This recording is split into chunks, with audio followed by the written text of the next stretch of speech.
l'écran derrière. Voilà,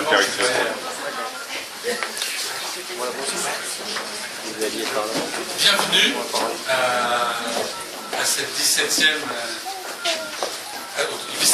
vernissage, ou plutôt à cette 17e exposition de l'atelier Busreda. Donc c'est bien parce que les types ne sont pas là, mais comme un photographe, on fait les portraits, donc là, généralement je les montre dans le public. Il est là ou elle est là. Donc elle est là, Polité, donc à ma gauche, donc à droite pour vous. Et on reste consensuel, il faut dans cette fois. Et Jean-Pierre de Guillemenot, donc à ma droite, donc à gauche pour vous. Donc bienvenue, comme toujours dans la tradition maintenant à quasiment 5 ou 6 ou 7 ou 8 vernissage, je ne sais plus, au début on ne faisait pas. Donc la première fois que vous avez exposé Hippolyte, il y a un peu plus de 2 ans, elle n'avait pas eu le droit à son discours. Jean-Pierre, que nous avons besoin de Guillemenot, que nous exposons pour la première fois, naturellement, n'a pas eu encore droit à son discours. Je vais commencer par lui. Parce que ce qui est très intéressant, c'est quand on vous voit là, on ne voit rien de ce qu'il a fait. Oui, il suffit, donc je sais que vous avez.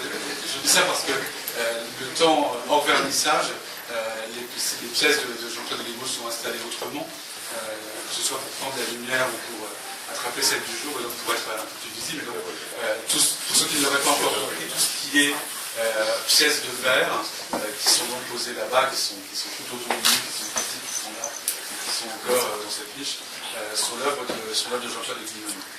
Ça faisait très longtemps, c'est la première fois qu'on expose un verrier, et pour tout dire, ça faisait très longtemps qu'on en rêvait et qu'on voulait absolument montrer un verrier, parce que tant Louis que moi-même sommes toujours bouleversés par ce travail si particulier qu'est le travail du verre. Alors je ne vais pas vous raconter ma vie, mais dans une vie antérieure, j'ai été journaliste, et même à France Culture, et j'ai fait une fois une longue interview dans le cadre d'une émission sur un historien, sur le Goff, l'historien du Moyen-Âge, avec Pierre Soulages, qui avait fait les vitraux de l'abbaye de Comte. Et qui nous, donc entre lui, et il parlait tout le temps de ce qu'ils appelaient l'éthique de la lumière, et la façon dont il se passe quelque chose dans la lumière, quelque chose de toujours incroyable. Nous, on le voit depuis une dizaine de jours que l'exposition est installée, puisqu'il n'y a pas beaucoup de lumière en ce moment à Compiègne, mais quand il y en a, c'est absolument hallucinant la façon dont elle traverse les pièces de Jean-Claude de Guillemenot, dont elle les illumine, dont elle les habite. Je ne sais pas ce qu'il a voulu y mettre ou pas. En tout cas, elles sont toutes complètement habitées, lumineuses et incroyables. Et on est donc très fiers de montrer son travail. Jean-Pierre est quelqu'un de très discret. À plusieurs reprises ce soir, on m'a dit mais c'est qui? Je vais vraiment montrer plus loin. Maintenant, vous voyez qu'il pourra vous parler longuement, y compris de sa technique, puisque derrière le travail, à ce qui est présenté, il y a une technique qui est la technique particulière du verre. La chimie, non, la chimie suffira, mais c'est presque parfois la chimie. En tout cas, je vous invite vraiment à aller regarder attentivement, et puis même si, ça je ne vais pas le dire devant lui, quand il n'est pas là, moi je les prends, les pièces, je les mange, je les donne aux gens, surtout pas lui dire parce qu'il a un peu peur de ça et que ça tombe, c'est extrêmement fragile. Il ne faut surtout pas hésiter à aller les mettre dans la lumière.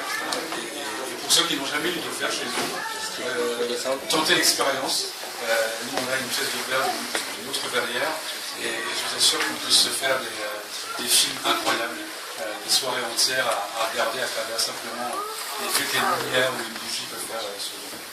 Donc on est très fiers de ce travail, la façon dont Jean-Pierre le mène. Il y a donc toutes ces pièces, et puis il y a également tout un travail qui est aussi présenté, qu'il mène avec sa compagne, à partir de son travail, du travail de Jean-Pierre de Guillemenot, du travail de sa compagne, sur les colliers qui lui sont présentés, qui réutilisent du verre qui peut être porté. Voilà ce que je voulais dire rapidement sur Jean-Pierre de Guillemenot.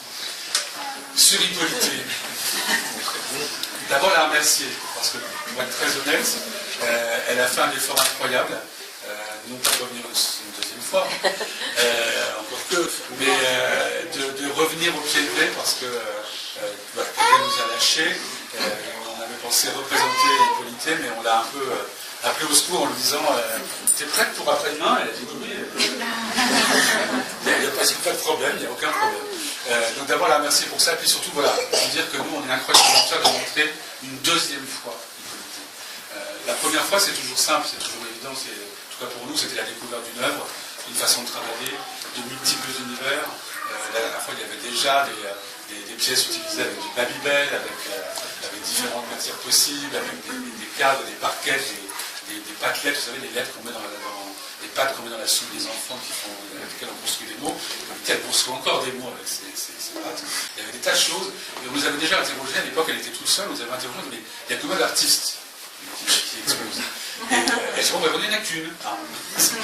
Et oui, il n'y en a qu'une. Il n'y en a toujours qu'une. Alors aujourd'hui, c'est plus simple, parce que c'est très simple. Tout ce qui est en vert, c'est Jean-Pierre, Jean-Pierre. Tout le reste, c'est la même. Et ce qui peut parfois déclencher des interrogations, puisque donc, tout le travail de peinture, je pense que, enfin, ça vous le savez, je pense qu'il y en a beaucoup qui la connaissent, mais dans une vraie progression, qu'il y a un travail qui se poursuit, il y a un chemin incroyable, un sillon qui se construit, il y a des choses plus anciennes, des choses plus récentes. Vraiment, dans tout ce qui est le plus récent, notamment Blanche et Barbe Bleue, chacun avec leur cabinet, sont vraiment des portraits. Moi, j'ai envie de dire, on retrouve un peu toute typoloté dans le travail des yeux, des couleurs, des taches, ce personnage de Barbe Bleue qui est quasiment à la Rodin figé, quasiment déjà mort. Alors, cette petite poule, elle est si vivante, si active, si présente. Et puis, voilà, vous verrez, passez votre temps, parce qu'aller boucher sur le Babybel vert, il y a du Babybel vert, il y a du Babybel chèvre, c'est là-bas, il y a du Babybel rouge, il y a des bonbons créma qui sont faits pour dénoncer tous les additifs. Et puis, il y a dans cette exposition où on retrouve les féminités, les papesses, des indulgences, ou bien encore de ce fameux tableau qui a servi à la fille qui s'appelle le tango. Il y a des diptyques qui travaillent, celui-là notamment, l'autre il faut son blanc. Il y a donc des vraies interrogations, toujours, j'allais dire les mêmes sur les typologies, qui interrogent pas vraiment la relation à l'autre, au féminin, au masculin, à la relation tout simplement au monde, à l'animal, au vivant. Et qu'est-ce que c'est que d'être vivant? Et je crois qu'en partant de toute cette aventure-là, elle a fait quelque chose qui sont ces 8 cadres-là, plus un 9e parce que j'ai stressé tellement hier qu'il y avait un 9e, mais les 8 qui sont là, qui sont le calendrier de l'après. Alors on a tous en tête le calendrier de l'avant avec un E, là où on prépare Noël, et dans les nouveaux il y a des chocolats chaque jour, c'est encore piquer un chocolat.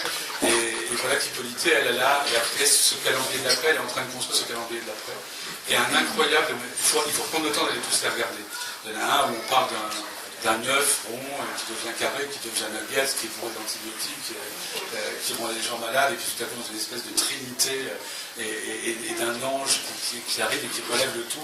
Les poules redeviennent vivantes, les poules ont des triomphes de nouveau, les poules font des œufs ronds. Mais ça, c'est en 2037, donc il nous reste un peu de temps. Donc, on vérifiera. En tout cas, c'est à chaque fois des chemins et des parcours pour nous faire croire qu'il y a un après, et il y a un avenir, il y a quelque chose d'incroyablement doux, beau, subtil, si on le veut, si on le rêve, si on le veut, si on y croit. Et moi, je le vois dans tout ce que fait Hippolyte, une incroyable envie de vivre, de donner la vie, de la transmettre, quelle que soit la façon de la donner, de la transmettre, ou de la donner. Voilà.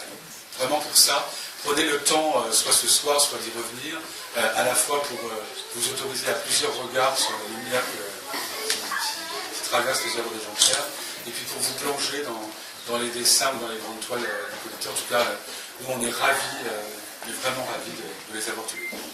Merci à vous. Merci.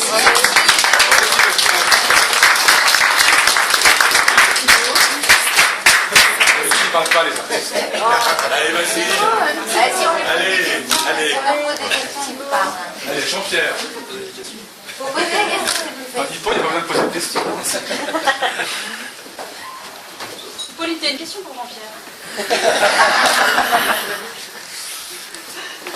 Non, je vous remercie vraiment de nous accueillir. C'est vraiment très sympathique de venir à Compiègne. Pour moi, c'est la première fois que j'expose danoise aussi.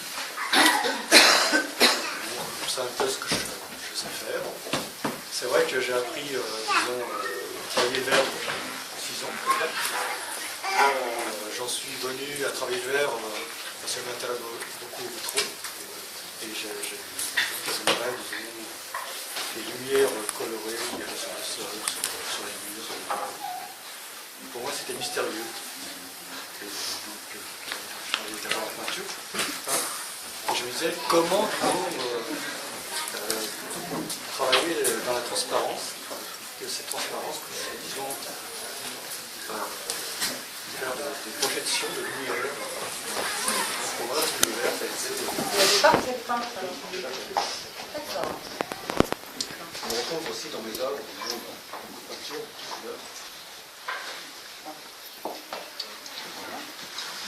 Moi, je voulais remercier déjà tous les gens qui sont là, que je connais, même ceux que je ne connais pas d'ailleurs.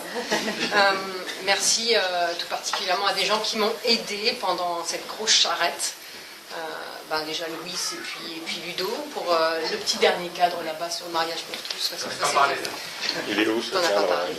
Je remercie Benoît par rapport à ça aussi, qui m'a un peu poussé, qui est mon ami, à faire ce tableau aussi. Donc quelque part, il y a des fois quand on pousse un peu les gens, et on arrive à sortir de quelque chose qui peut être encore plus positif. Et puis je le remercie aussi de m'avoir laissé du temps pour peindre, parce qu'on a beaucoup de choses déjà à faire dans notre vie. Donc un grand merci. Je remercie Virginie pour toute la scénographie qui nous a aidés. Je remercie Peggy, Mathilde, Camille. Camille, elle est là, dans Camille. Voilà, pour l'élaboration, parce que je vais faire une expo à Lille avec lui, en partenariat, pendant 1 an sur Lille. Donc voilà, merci à tous, merci. Et puis si vous avez des questions, belle vie à tous et belle prise de conscience à tous. C'est surtout n'hésitez pas à essayer toutes les vagues. Les prétendantes de barbe bleue, là, c'est pour ouvrir les portes de choses très positives. Voilà. Les clés de la liberté, de la zénitude, de la sensualité, de l'érotisme. Enfin, tout ça. Voilà. Merci à vous. Merci.